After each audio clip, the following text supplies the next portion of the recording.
So let's send it back 25 years ago, and the situation was, kind of similar to today. Two top-flight quarterbacks making the decision very, very hard on the team picking first overall, and you can see why that was a difficult call to make.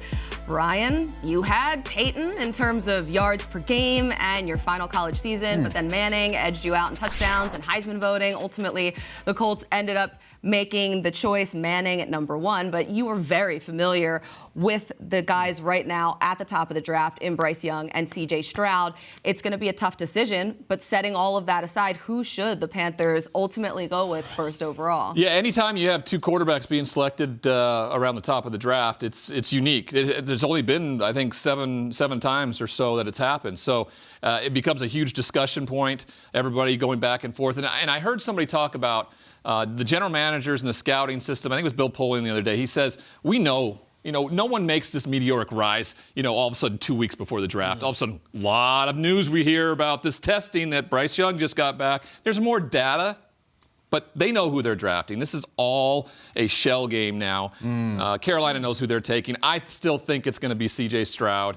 Ultimately, I felt that all along. I think it works out for both teams then. Houston then doesn't have to go into chaos and figure out what they need to do. Do we draft the guy that we have to deal with in terms of his agent who represented Deshaun Watson, or do we just go with the guy we've always wanted, which was Bryce Young? So I think this is draft 1A and 1B like we talked about a few weeks ago, and I think it continues to be that way.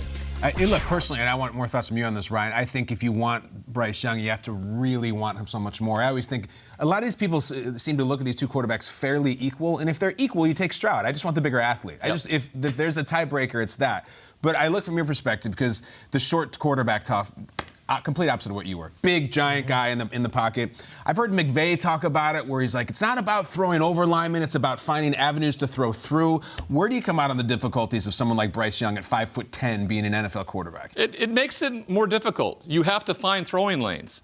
Where in my situation, I had a pretty good technique and good fundamentals, and I was very high. My ball was way above my head when I let it go. So I was throwing it at 6'8", 6'9" inches. It was getting over the offensive lineman if I had to and put touch on it. So it makes it more difficult. And to your point, I felt the same way. If all things are equal between the two, then I'm going to go with the guy that has more size to it, right? I mean, if the one red flag for Bryce Young is what his size has been, not saying it's a negative. He's done it his whole career. The NFL is a different story. But if that's the one thing, then I'm going to go with the guy if all things are equal. And I think they are in this situation. And I think Frank Reich and that organization are going to ultimately go with C.J. Stroud as the number 1 overall. See, I like this because I feel like so many people say, it's not a big deal, it's not a big deal. It is a big deal. It makes it harder. I heard Eli and Peyton this week were just saying, no, Drew Brees did it. Well, Drew Brees was brilliant for years and years. If you're trying to be Drew Brees, that's going to be tough.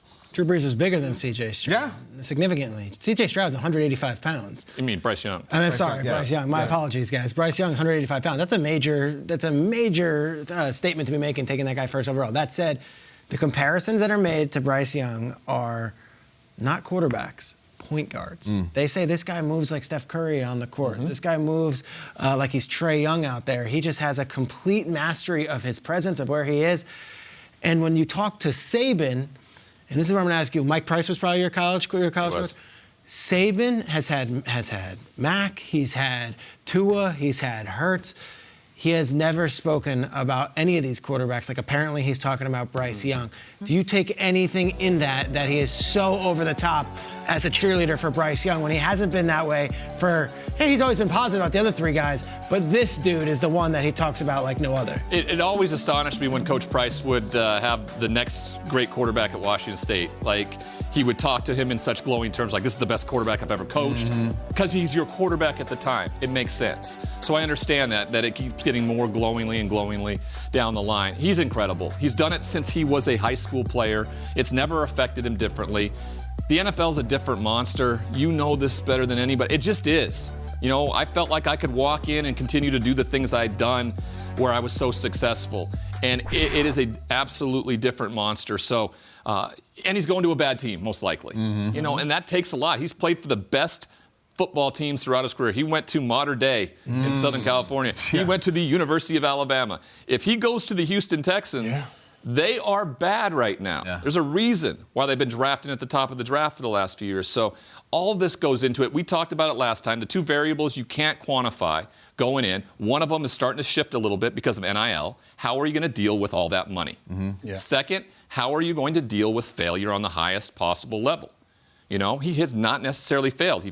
They lost in the national championship. He played incredibly well. He was the Heisman Trophy winner. How do you deal with failure when you're not understanding of what that's going to look like? And I don't think people fully understand, unless you've been there, what it's like and the pressure and the expectations that come with being a top 10 And pick. that reminds me of Trevor Lawrence, things that were talked about with him when he came out. Like, how is he, he's had all this success, how is he going to deal with it when he gets to Jacksonville? Like, how will that shape him? But I look at all of these mock drafts and I see all of the different headlines about Bryce Young being connected to the Panthers with the first overall pick, but it just seems like C.J. Stroud is the no-brainer because that's a type of quarterback that Frank Reich has always worked with. Well, I think the evolution of the quarterback position, you talked about during my time, the big pocket passer. Drew Bledsoe was right before me in college. I followed him. That was the stereotype of the quarterback and one that was incredibly successful. Now, we've seen the quarterbacks that ultimately have won championships over the last decade have still been guys who have done it from the pocket. But we're starting to see a little bit of shift and change. Jalen Hurts a year ago. Patrick Mahomes does a lot more with his feet. In fact, he makes him, I think, a better quarterback when he gets out on the perimeter doing a lot of that stuff. So the evolution of the position has changed. So therefore, guys like Bryce Young, guys like Anthony Richardson are going to be looked at more closely to possibly be your next franchise quarterback. I don't know. I hear if all things are equal, what are the chances that they're looking at these two quarterbacks and you walk away and you're watching the film and you're breaking them down, you're meeting with them, all these different things, and you walk away and you say, you know what, Bryce Young, C.J. Stroud, same guy. We're just going to go with this guy because he's bigger and because he's taller. I don't believe that. I think when they're breaking them down, you're going to have one guy that's above the other one. And as I look at that, if you say Bryce Young is better than C.J. Stroud when we watch his film and we see what he's done, and adversity can come in many different ways. You can throw an interception in the first quarter and have to respond in the fourth quarter on a 2-minute drive. But if you see him as better, draft him first. Yeah. That's my thing. And not what you guys are saying, size and all those different things, those variables, all of those things. If you evaluate and you see him as he's the better quarterback and you think he's a good fit in your team and your culture and all of those different things, go with him as number one. I believe that's the case. Yeah. I believe that they're in that room and they think one of them's better than the other. I don't think for a moment that they actually are sitting there and going, you know, it's just, you know, one of them, we'll go with the bigger guy. It was the same thing in Peyton and my year, right? Bill Pullen talks about it. He said 50% of the room wanted me, 50% of the room wanted Peyton. Ultimately, it came down, and the ones that wanted me were vehemently against Peyton. So it was just a weird scenario. So there's going to be emotion behind it and who they think. That's who they're going to take. It's not going to be like, oh, all things were equal. We went with the bigger guy. That's more of the analytical part of it. Kyle and I kind of going, hey, you know, that's what I have. I don't have the due diligence of the data in front of me like they do. They have one they like the most, and they're going to draft him. I think if I'm taking Bryce, I have to like him way more than Stroud. Like, if it's even close, I'm taking Stroud. Let me ask you something. Yeah. Mock draft season coming up. Yep. You do the mock draft every year. We're looking at the biggest deal in the whole thing, number one, number two. What are you hearing? What do you think? So for a while there, everyone had Stroud, and I was scratching my head because I'm like, okay, well, let's look at the quarterback room that he's going to be surrounded by. You've got Frank Reich, who played 18 years in the league and has been a coach all this time. You've got Josh McCown, who played 16 years in the league. All the time. Jim Caldwell is now in that building. David Tepper spent a ton of money this offseason to build a staff that is going to nurture whatever quarterback they get. And then they traded all that stuff, including DJ Moore, to get up to number one. I got to think, like, you know, at this point, to Ryan's point, I don't think it's, well, this guy's taught.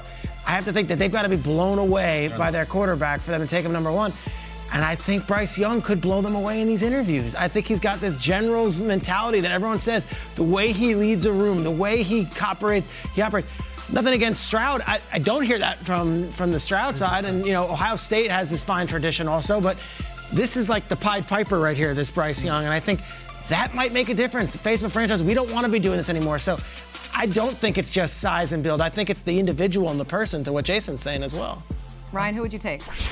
I'm taking C.J. Stroud. I've liked him. I thought he's been the best quarterback in this year's draft. I will say this: if Caleb Williams or maybe Drake May or maybe even Michael Penix Jr. were in this draft, all three of those guys, I think, would go before any of the group here. No kidding. So next year is going to be unbelievable. I can tell you that right now. I think Michael Penix Jr. might end up being the best amazing, quarterback. It's amazing because all I hear about is May. It's funny. Caleb Wilson was the talk. He's the Heisman. Then it was May, and now it's this Penix. Like, It's great. we're already on to next year's class. Well, it is because you are stifled. I mean, these guys are all capable, I think, of playing in the NFL right now. I mean, if you could have taken Trevor Lawrence after his freshman year and won a national championship, you would have been fine. He would have been the #1 pick in the NFL draft. So that says a lot too for me. That if these guys were eligible, it would maybe look a lot different. I just think C.J. Stroud's the guy in Carolina. I'm with you. I am so with you and Bryce Young in terms of the leader and everything like that. And I think I think ultimately Carolina and Houston are going to get the guys they want. And I think they're playing a little cat and mouse here, trying to maybe do some things and leverage some things. And I told you guys a long time ago that anything that's said, and you're more of an insider than anybody, but anything that's said usually from Super Bowl till draft night, it's about leverage. It's about trying to build your team and make it better. You take it with a grain of salt. Lee Steinberg taught me that every single day during my draft time because I was so fearful of not going to San Diego. Like I wanted to go to the beach. I wanted to be around family. I wanted like the sunshine and all of that. And so we were really, and I could hear other things. The Colts saying they were still interested, and Irsay really liked me, and I was just, Did you try to bomb the interview with Indy then? If you wanted to go to San Diego? No, I actually had a medical. The Chicago Bears made me do an MRI on my thumb because I'd broken it in high school, and so medicals trump any sort of meetings there at the time, and there weren't structured ones, and I missed one, and Jim Moore went absolutely berserk. You didn't even interview. Wow. You didn't even go. I couldn't go, yeah, and then they got all upset about it and everything. Then they came out to my pro day, and then our interview went really well because they saw what I just did on the field, too. Yeah. It's pretty good. Yeah. How about you? 330 yards a game. Look at you. Incredible. Yeah, it was. Love watching you, man. Mike Price. That's all Mike Price. Yeah, it was you two. Yeah. Come on, what are we talking about here? Mike Price and those 5 receivers, the Fab Five back in the day. It was awesome. Well, Ryan, it's been a pleasure. Thanks. Good to see you. Thanks for coming through. Great to meet you. And I'm sure maybe we'll run into each other at some point, maybe in Kansas City, maybe, who knows, L.A., New York.